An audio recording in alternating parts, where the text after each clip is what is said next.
Hey there, welcome to C&T Collectibles. I am C. Hope you are doing very, very well today. So, our friend, and my friend, and your friend, Dakota over at Sports Cards Androgynous, put out a video yesterday or the day before comparing PSA and SCA, the company that does the slabs with the black border. I think they look really nice. When you hold it, it feels a little bit cheapish, but they look good. They look good.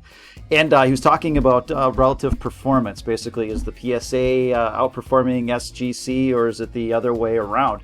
And I was thinking, I'm like, there's a way to figure that out. I do it all the time here. And so I wanted to make a video. I reached out. I'm like, hey, Dakota, hey, how about I expand on this a little bit, throw out something that shows you how you can compare sports cards of different grades, different cards, different sports to see which is outperforming. We can kind of see the end result when we look at Card Ladder, but how do you know when to shift into one or the other? And so I thought I'd put together a quick video on that. But first, a disclaimer. This is not for everybody. This is not something I would recommend. What you're essentially doing is saying, I'm going to put everything into one basket that's outperforming, and I'm going to manage that risk tightly and stay on top of this and put in the work to do that. And so not very many people can do that successfully over a period of time. And so if you wanted to outperform in a given year, this year real estate is your number one performer. Last year it was your worst performer. And so these things do tend to flip, and what works for most people is diversification or an asset allocation, shooting right down the middle. You're not going to be the best asset class in a given year. If you mix it up, you're not going to be the worst. And so over time, that's more the way to go, I think, for a lot of people. But I'm just going to add a tool to your arsenal here if you are so inclined. And so we'll start it off here with a couple of I want this one. All right, there we go. Let's do a chart of the S&P versus the 30-year bond. And so this is something I use to say, are we tilting towards stocks or are we tilting towards bonds? You can obviously tilt in one direction or another if you want to try and get a little enhanced performance, but again, going all in one way or another is not something I would recommend. And so you can see when bonds start to outperform, that can be a bit of a warning sign. And so we had that, starting in 2018, and then the bottom fell out in early 2020.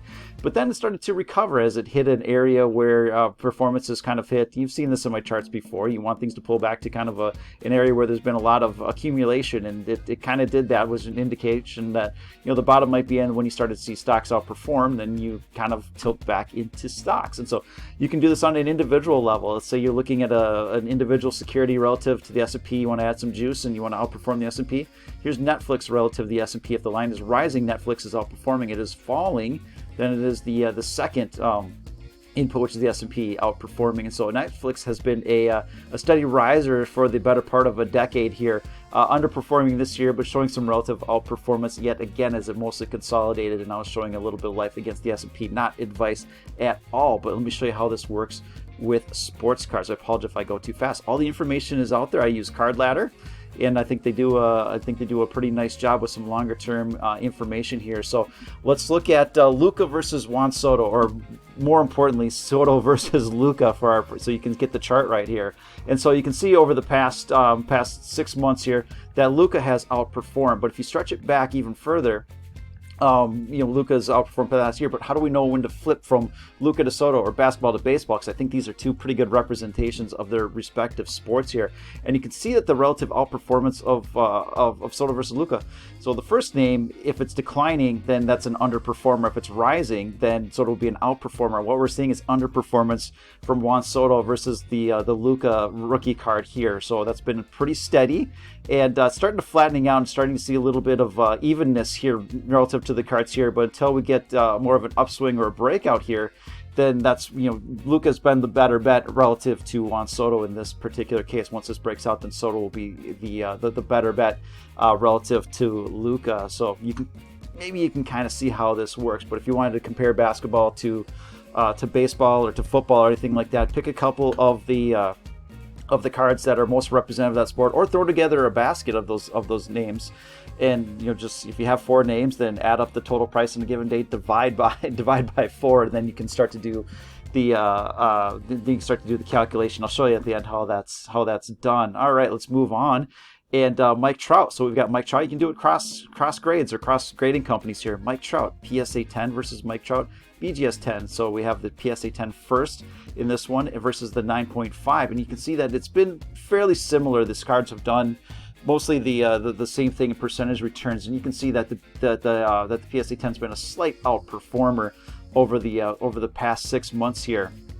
You can see it right here that it's been a slight outperform, but for the most part they're doing the same thing. You'll get spikes here and there. That just might be a data input where there wasn't a BGSL for a couple of days, the PSA was, or there was a one-off or something like that. But for the most part, these are going to track each other. So it comes down to, I would say for the most part, personal preference. Which slab do you like the most? But I think for the most part, you're going to get similar level of returns, and that's played out if you go out to 6 months, a year, anything like that. The returns are largely similar. All right, finally, we'll end up with another way to do this. You can look at, Chrome versus a base card variation here. So we've got the Vlad Chrome versus the no number. So the no number is first versus the Chrome. So when the line is rising, the no number paper is going to outperform, and when the line is falling, then the Chrome outperforms. And we could see lately, you had some relative outperformance from the no number, and then the Chrome as of late has just been ripping. So by the way, last week in the chart show, we had the Chrome sitting at pretty important support here, and it ripped right off of that. So if you were looking for it, hopefully you took advantage of that one here. But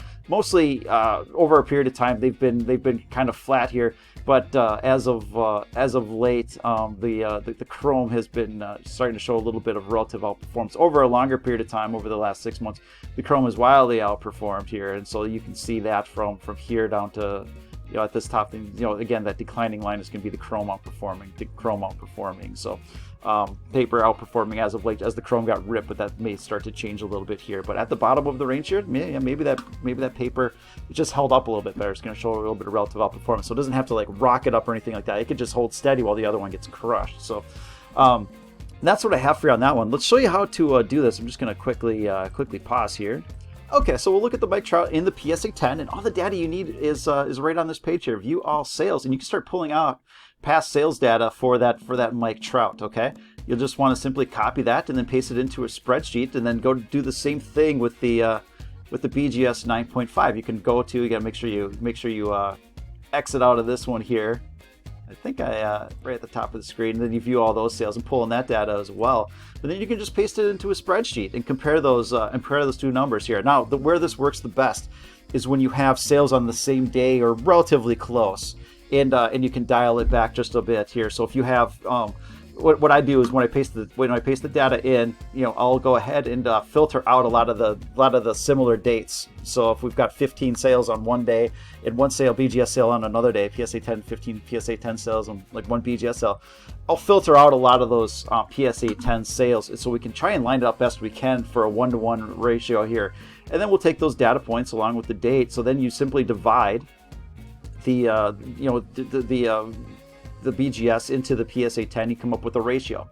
And then what you do is graph that ratio. So select all of your dividing ratios or whatever it is with your date, and you can set up a simple chart here. So I think you have the page layout pad. It might be insert. Home? Maybe it's home. I don't remember. If you're good with Excel, you're better at this. You got recommended charts here on the insert tab here.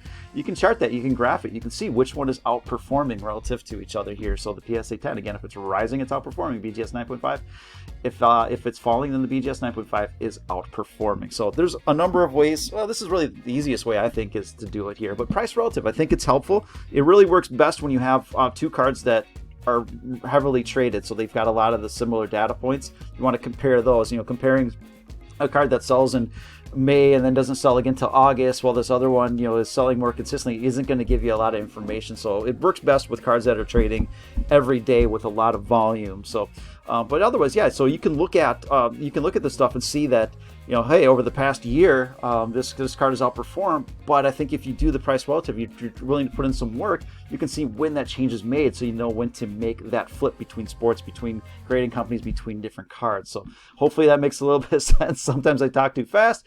I apologize for that, but this is just another quiver for your arrow in your investing journey here. So thanks for watching, and we'll talk to you later. Bye now.